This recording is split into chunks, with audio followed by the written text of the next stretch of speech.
हरेली त्योहार अब पहले के जैसा नहीं रहा। हरेली छत्तीसगढ़ का वो त्योहार जिसका नाम सुनते ही गांव की मिट्टी की खुशबू, खेतों की हरियाली और बचपन की यादें आंखों के सामने आ जाती हैं। लेकिन आज मन में एक सवाल उठता है, क्या हरेली त्योहार अब पहले जैसा रहा है? पहले हरेली के कुछ दिन पहले से ही घर आंगन की साफ सफाई शुरू हो जाती थी। किसान अपने कृषि औजारों को साफ करते, घर की महिलाएं पूजा की तैयारी करती और बच्चे गली मोहल्ले में घूमकर हरेली की खुशियों का इंतजार करते। हरेली के दिन हल, कुदाल, बैल और खेती किसानी से जुड़े औजारों की पूजा की जाती थी। घर के दरवाजे पर नीम की टहनी लगाई जाती थी। माना जाता था कि इससे घर परिवार में सुख समृद्धि और अच्छी सेहत बनी रहती है। और बच्चों के लिए तो हरेली का मतलब ही अलग था। गेड़ी गेड़ी चढ़कर गांव की गलियों में घूमना, दोस्तों के साथ मस्ती करना और ऊंची गेड़ी पर चलने की कोशिश करना, वो खुशी आज भी याद आती है।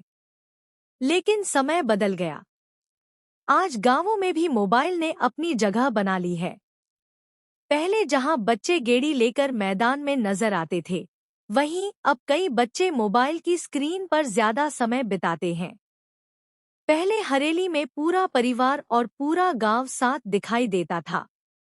आज त्योहार तो मनाया जाता है, लेकिन पहले जैसी सामूहिक खुशी और अपनापन कहीं कहीं कम होता दिखाई देता है।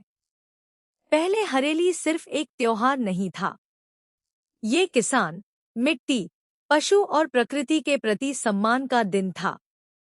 आज हमें आधुनिकता के साथ आगे जरूर बढ़ना चाहिए, लेकिन अपनी संस्कृति को पीछे नहीं छोड़ना चाहिए।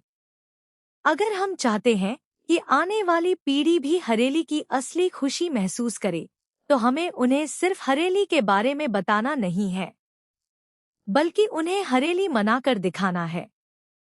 गेड़ी फिर से बनाइए, बच्चों को गेड़ी चढ़ाइए, कृषि औजारों की पूजा कीजिए, बुजुर्गों से हरेली की पुरानी यादें सुनिए और सबसे जरूरी, अपने गांव, अपनी मिट्टी और अपनी संस्कृति से जुड़े रहिए। क्योंकि हरेली सिर्फ एक त्योहार नहीं, हमारी पहचान है।